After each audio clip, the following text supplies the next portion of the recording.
இந்த பையன் ஏதோ புதருக்குள்ள ஜொலிக்கிற மாதிரி இருக்குது. உடனே அவன் அத ஓப்பன் பண்ணி பார்க்குறான். அங்க பார்க்கும்போது ஒரு முட்டை இருக்கு. அத கையில எடுத்ததுமே, கொஞ்ச நேரத்திலேயே அது உடைஞ்சு அதுக்குள்ள இருந்து ஒரு குட்டி ஆமை வருது.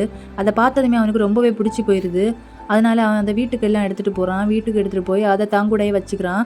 தூங்கும்போது அதுக்கு கிட்டயே வச்சு தூங்குறான். இப்ப அடுத்த நாள் காலையில அவன் எழும்பி பார்க்கும்போது, அந்த ஆமை கொஞ்சம் வளர்ந்துருக்குது. அவங்க அப்பா வீட கிளீன் பண்ணலாம் அப்படின்னு சொல்லிட்டு, அவனோட ரூமுக்கு வராரு. வந்த உடனே அவன் பெட்ல வச்சுட்டு, அதுக்கு மேல பெட்ஷீட்ட தூக்கி போட்டுடுறான். இப்ப அவங்க அப்பா கிளீன் பண்ணிட்டு இருக்க நேரம், நான் கிளீன் பண்றேன் அப்படின்னு சொல்லிட்டு, அவன் வாங்கி கிளீன் பண்ணிட்டு இருக்கும்போது, அவங்க அப்பா அந்த பெட்ஷீட்ட எடுத்துட்டு போறாரு. உடனே அத வாங்கி உதர்றான். உதறி பார்க்கும்போது, அந்த ஆமைய காணல.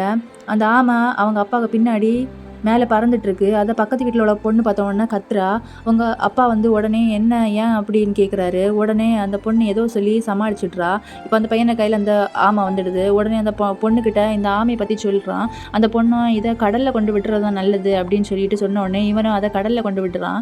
விட்டுட்டு திரும்பி பார்க்காம வாரான். ஆனா அந்த ஆமை கடலுக்குள்ள போகாம இவனையே ஃபாலோ பண்ணிட்டே வருது. இப்ப திடீர்னு வேன் அதை இடிக்கிற மாதிரி வருது. உடனே அவன் போய் அதை எப்படியோ காப்பாத்திடுறான். இது எனக்கு மேல இவ்வளோ பாசமா இருக்கு அப்படின்னு சொல்லிட்டு அத தன்னோட வீட்டுக்கு எடுத்துட்டு போறான்.